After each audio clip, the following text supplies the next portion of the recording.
तो good evening all of you. आज हम पढ़ेंगे भू संचलन। भू संचलन को इंग्लिश में कहते हैं अर्थ मूवमेंट। Earth movement. अब जो अर्थ का मूवमेंट होता है वो दो तरीके से होता है, एक मंद गति से और दूसरा तीव्र गति से। जो मंद गति से परिवर्तन या संचलन होता है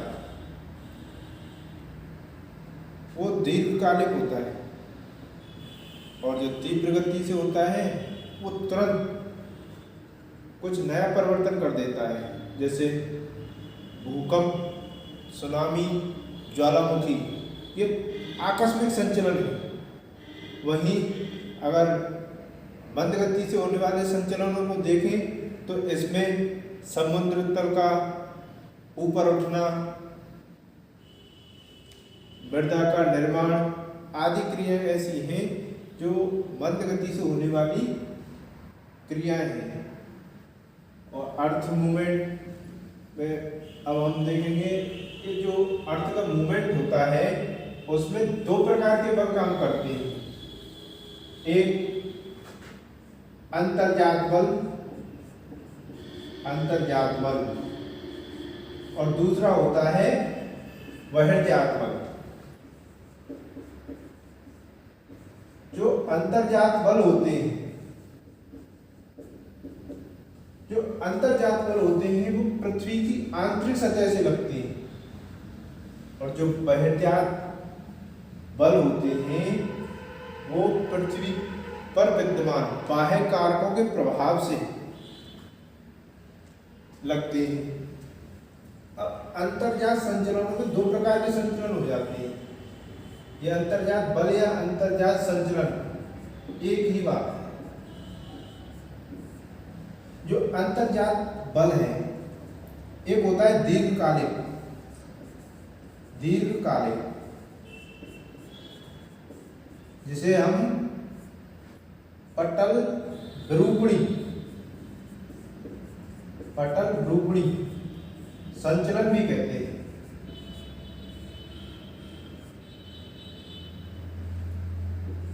दूसरा है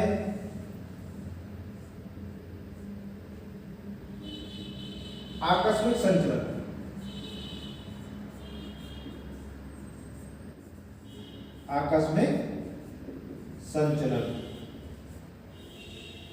अब हम दीर्घकालिक पटल विरूपण के अंतर्गत देखते हैं, ये जो स्थल रूपों का संचलन होता है, स्थल रूपों का निर्माण होता है, वो बहुत ही धीमी गति से होता है। जब कोई भी प्रक्रिया धीमी गति से होगी तो उसका मानव पर कोई प्रभाव नहीं पड़ेगा। इसी के विपरीत अगर आकस्मिक संचलन होता है तो इसका मानव समुदाय पर प्रभाव पड़ेगा, जनधन की अपार हानि होगी। इस आकस्मिक संचलन के अंतर्गत भूकंप, सुनामी और ज्वालामुखी क्रियाएं आती हैं। तो इसी को देखते हुए जब जो दीर्घकालिक पटल विरूपण है और ये आकस्मिक संचलन है, इन पर हम नजर डालें तो हम पाते हैं कि जो क्रियाएं हैं, संचलन है, स्थल रूपों को जन्म देते हैं, ये अपना प्रभाव दीर्घकालिक व कम समय के लिए भी छोड़ सकते हैं। और इनके फायदे भी हैं, नुकसान भी हैं। जैसे आकस्मिक संचलन में हम भूकंप, ज्वालामुखी और सुनामी के बारे में विस्तार से पढ़ेंगे, तब इसके फायदे, नुकसान, जो भी लाभ हानियाँ होती हैं उनके बारे में बताएंगे। इसके प्रभाव, दुष्प्रभाव के बारे में भी हम अध्ययन करेंगे। अभी हम फिलहाल दीर्घकालिक पटल विरूपण को देखते हैं, और इसमें जो पटल विरूपण है इसमें तीन शब्द हैं। एक होता है, एक दिया है एक समस्थैतिक संचलन। कौन सा दिया है? समस्थैतिक संचलन। जब हम समस्थैतिक संचलन के बारे में पढ़ते हैं तो हम पाते हैं कि जो समस्थैतिक संचलन है, इस संचलन के अंतर्गत केवल महाद्वीपीय सतह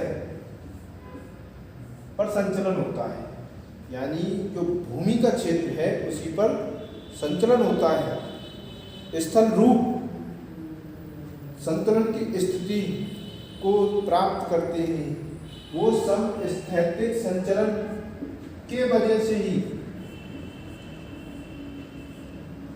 प्राप्त करते हैं। दूसरा है सुस्थैतिक संचलन। सुस्थैतिक संचलन इन्हें हम पटल विरूपणी संचलन के अंतर्गत पढ़ रहे हैं। सुस्थैतिक संचलन शब्द देखने में एक लग रहे हैं लेकिन इनके अर्थ अलग अलग हैं। समस्थैतिक संचलन में स्थल रूप पर जो संचलन होता है, स्थल रूप इस समस्थैतिक संचलन की वजह से अपना स्वरूप प्राप्त करते हैं। लेकिन सुस्थैतिक संचलन के अंतर्गत महासागरीय तल पर जो संचलन होता है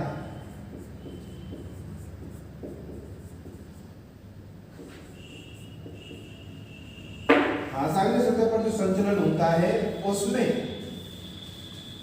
संतुलन सुस्थैतिक संचलन की वजह से ही हो पाता है। अब इसमें हम तीसरा है विवर्तनिकी संचलन। कौन सा है? विवर्तनिकी संचलन। अब ये विवर्तनिकी संचलन है, इसके अंतर्गत क्या होता है कि जो स्थल और जलीय भाग विवर्तनिकी संचलन। तो विवर्तनिकी संचलन के अंतर्गत स्थलीय स्वरूप और जलीय स्वरूप दोनों ही संचलन के स्वरूप को प्राप्त करते हैं। तो आपने सबसे पहले जो विवर्तनिकी पटल विरूपण में पढ़े, हमने पढ़ा कि समस्थैतिक संचलन इसके अंतर्गत स्थल रूप अपने स्वरूप को प्राप्त करते हैं। सुस्थैतिक संचलन के अंतर्गत जो महासागरीय तल है, जलीय तल है, वो अपने संतुलन को प्राप्त करता है। और विवर्तनिकी में हम समस्थैतिक और सुस्थैतिक दोनों ही संचलनों को देखते हैं कि जो विवर्तनिकी संचलन में स्थलीय और जलीय दोनों ही स्वरूप अपनी स्थिति को प्राप्त करते हैं, संतुलन को प्राप्त करते हैं। तो अब हम देखते हैं कि जो विवर्तनिकी संचलन है, अब विवर्तनिकी संचलन में दो प्रकार का होता है। ये विवर्तनिकी जो संचलन है वो भी दो प्रकार का होता है। एक होता है महादेश जनक। कौन सा? महादेश जनक। महादेश जनक जो महादेश जनक संचलन है, इसमें जो संचलन की क्रिया होती है वो मंद गति से होती है और महाद्वीपीय भाग पर ही होती है या महासागरीय तली पर होती है, न कि जलीय सतह पर। महादेश संचलन में ज्यादातर पृथ्वी के स्थलीय भाग में उभार होता है और ये उभार और ध्वाधर बल के कारण ही लगता है और ध्वाधर बल के कारण ही उभार होता है। और ये धीमी गति से होने वाला उभार है। महादेश जनक में जो संचलन होता है वो किस गति से होता है? मंद गति से।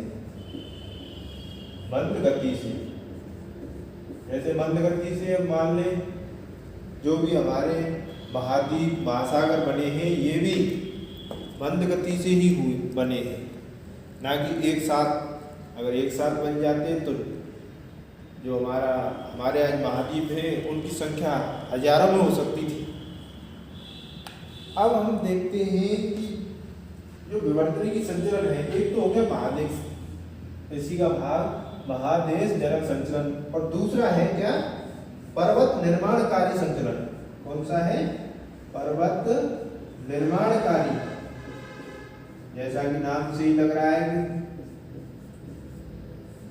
इस संचलन के दौरान पर्वतों का संचलन हुआ होगा, या पर्वत कैसे बने इसके बारे में बताया गया होगा। तो पर्वत निर्माणकारी संचलन, इस संचलन के लिए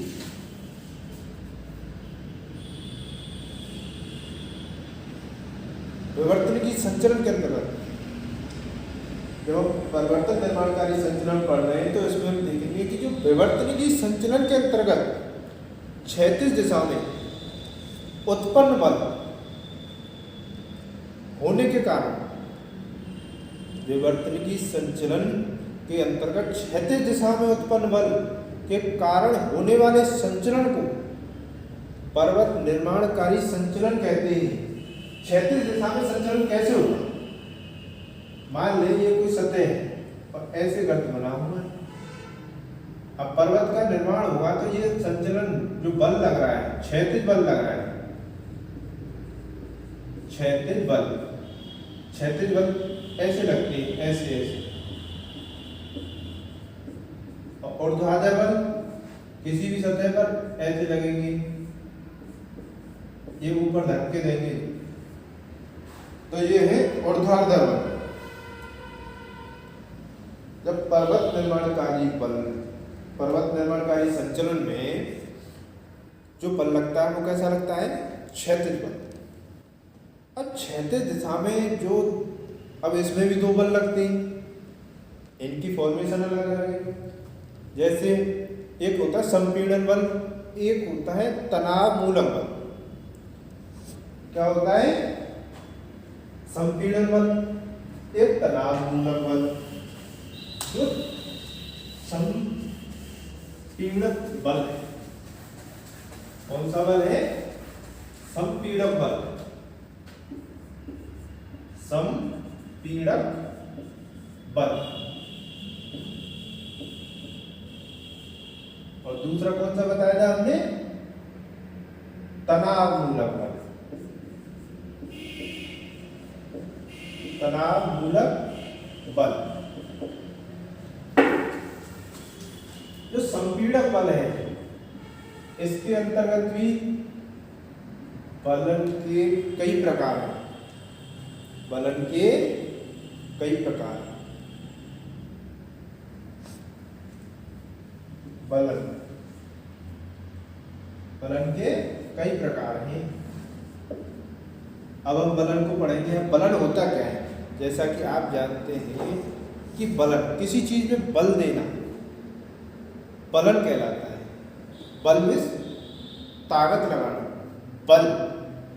अब ये ताकत लगाने से कौन कौन सी भूआकृतियां बन जाती हैं, यानी जो भूखंड है, स्थल खंड है, किस प्रकार किस रूप में मुड़ जाते हैं, ये बलन की क्रिया द्वारा हमें स्थल रूपों का पता चलता है कि ये किस बल से और कौन सा बल लगा हुआ है, इसके बारे में हमें पता चल जाता है।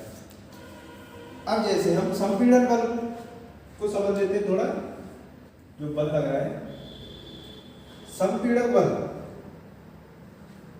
संपीड़न बल। तो इसमें क्या होता है, कोई भी सतह एक स्थल रूप है, इसकी दो भुजाएं, एक ए एक बी। अब ये दोनों भुजाएं अपनी साइड से, यानी एक सतह ये है, एक ये है। अब हम ये दोनों ही भुजाएं बल लगाएंगी तो क्या हो गया, इसमें बल पड़ गया।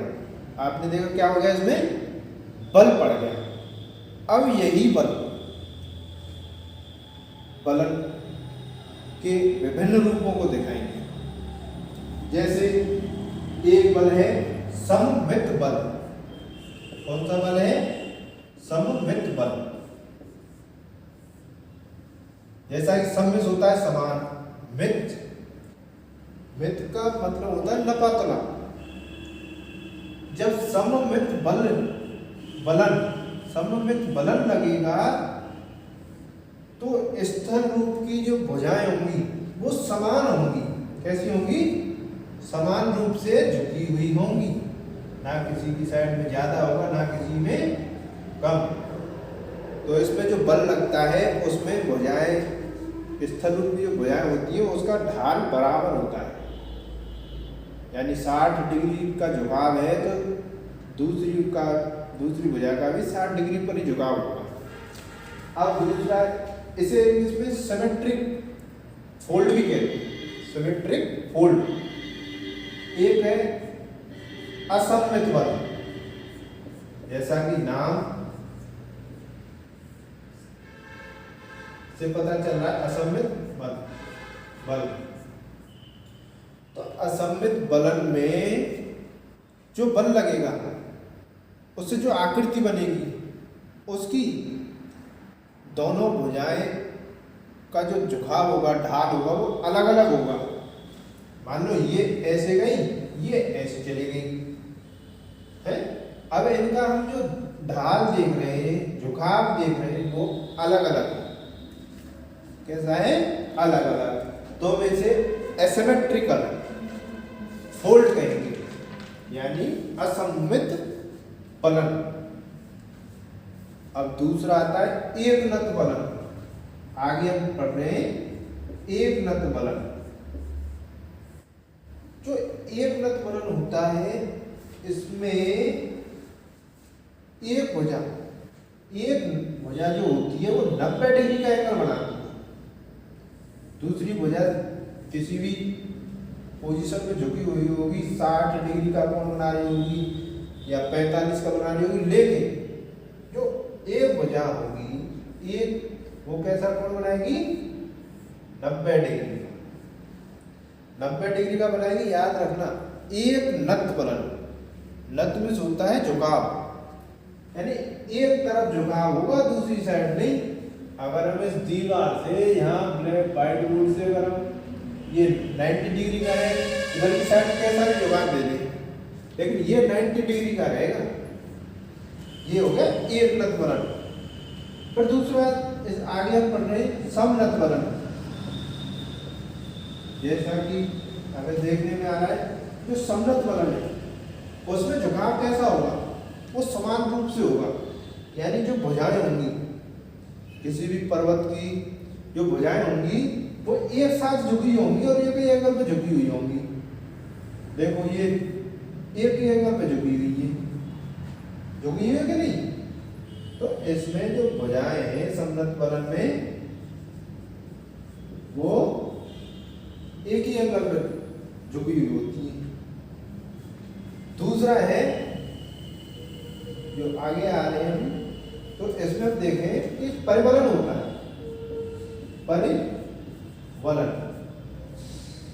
परिवलन इसका मतलब ये है जो भुजाएं हैं वो एक दूसरे के ऊपर लेट गई। जैसे एक दूसरे के ऊपर लेट गई है, वलन है। इसको शयन वलन भी कहते हैं। शयन मतलब लेट ना हो, शयन मतलब होता है सोना, शयन वलन भी कहते हैं। तो परिवलन या शयन वलन एक ही बात है। ये समांतर और क्षैतिज दिशा में ऐसे ऐसे ऐसे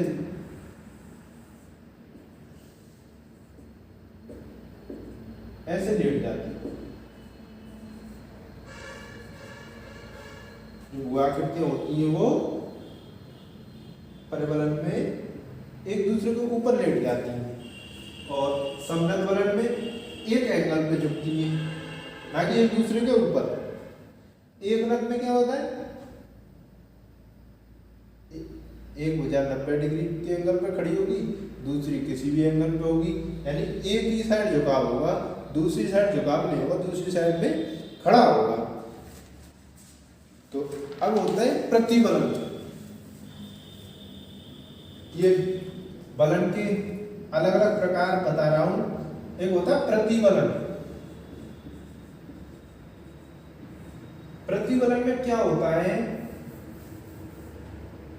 कि दोनों भुजाएं एक दूसरे के विपरीत चलने लगती है। इसकी डायरेक्शन ऐसे होती है और इसकी डायरेक्शन ऐसे, ये विपरीत होती है और ये भाग टूट जाता है। एक दूसरे के विपरीत बल लगाने लगती है, तो ये प्रतिबलन कहलाता है। इसी दौरान इससे जब आगे चलते ही तो एक ग्रीवा खंड, कौन सा ग्रीवा खंड, ग्रीवा खंड बनता है। ग्रीवा में होते गर्दन और खंड में होता है टुकड़ा। जब बहुत ज्यादा बल लग जाता है किसी भी पर्वत में, जब बहुत ज्यादा बल लग जाता है तो उससे कुछ भाग बलन के कारण टूटकर दूसरी जगह चला जाता है, तो ये क्या कहलाता है, ग्रीवा खंड। अब हम इसको एक मैं साधारण से उदाहरण देकर मैं आपको समझाऊंगा।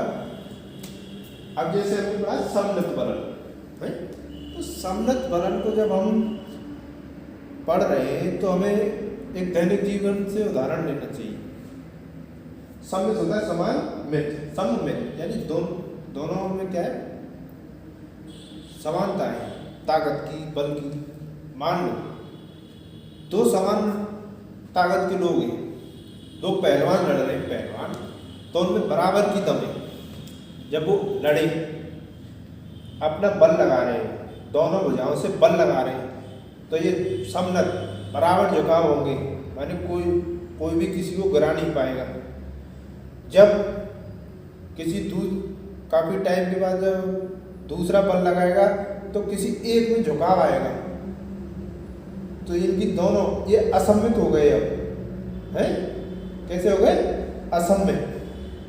अब फिर क्या होगा, और किसी ने दूसरे ने दम लगाया तो अभी होगा एक नत बलन, यानी दूसरा हावी हो रहा है, एक हावी हो रहा है दूसरे पर, तो ये एक नत बलन है। फिर जो बलन है वो समनत बलन है। अब फिर और दम लगा दी ताकतवर, जिसकी ताकत ज्यादा पड़ रही है तो उसने, अब वो ऐसे झुक गए। फिर आखिर में क्या होता है, वो शयन बल परिबलन में लेट जाते हैं। अब लेट गए तो ये शयन बल हो गया। अब पहलवान क्या होते हैं, अब लेट रहे, कुश्ती लड़ रहे तो बलन करेंगे आपस में, फिर बलन प्रतिबलन लगाएंगे, यानी एक दूसरे की निकलने का प्रयास करेंगे, और निकलने का प्रयास करेंगे तो किसी की गर्दन टूट सकती है और गर्दन टूट के दूर जा सकती है, जिसे हम ग्रीवा खंड कह रहे हैं। क्या कह रहे हैं, ग्रीवा खंड। तो हमने बलन में देखा कि बलन में सममित बलन, असममित बलन, एक नत बलन, समनत बलन, परिबलन, प्रतिबलन, ग्रीवा खंड। इनसे हमें भू आकृतियों के बारे में पता चलती है कि जो भू आकृतियों के प्रकार हैं वो किस प्रकार। अगर आप किसी भी हिल स्टेशन गए होंगे तो पहाड़ों को जब हम पाएंगे, देखेंगे तो देखेंगे कहीं पे पहाड़ झुका हुआ ज़्यादा है, कहीं पर कम है, कहीं ज़्यादा ढाल है, तो ये हमें देखने को मिल जाएगा। तो आज हमने जो संपीड़न बलन है उसके बारे में पढ़ा। अब ये तनाव मूलक बलन, इसमें भ्रंशन, चटकन और दरार आदि क्रियाएं आती हैं। अब भ्रंशन, चटकन और दरार, इसके बारे में हम कल पढ़ेंगे। आज आपको मैंने एक बार रिवाइज करा देते हैं। भू संचलन एवं संबंधित आकृतियों में जो भू संचलन है, इसका क्या मतलब है कि भू का संचलन हो रहा है, यानी किसी भी भूमि के क्षेत्र का एक स्थान से दूसरे स्थान पर आकस्मिक संचलन या दीर्घकालिक संचलन के कारण संचलन हो रहा है। इसमें अंतर्जात बल बहिर्जात बल दोनों ही बल काम करते हैं, लेकिन आज हमने जो बल पढ़ा है वो अंतर्जात बल पढ़ा है। अंतर्जात बल के भी हमने दो भाग पढ़े थे, पटल विरूपणी बल और आकस्मिक बल। पटल विरूपणी में हमने 3 शब्द पढ़े, समस्थैतिक, सुस्थैतिक और विवर्तनिकी, जिसमें हमने समस्थैतिक और सुस्थैतिक को समझाया। फिर उसमें विवर्तनिकी बल में महादेश जनक और पर्वत निर्माणकारी बल को समझाया, पर्वत निर्माणकारी क्रिया को समझाया। जो अब पर्वत निर्माणकारी क्रिया को हमने पढ़ा तो उसमें बलन भी पढ़ा है। और आगे आप दोबारा वीडियो देखना और समझना। कुछ ही समझ में आए तो कमेंट सेक्शन में जरूर लिखें, लाइक करें, शेयर करें, सब्सक्राइब करें। और जो भी कमी हो उसको कमेंट सेक्शन में लिखें और हमें बताएं, ताकि हम और सुधार कर सकें, रिफॉर्म कर सकें। जय हिंद, जय भारत।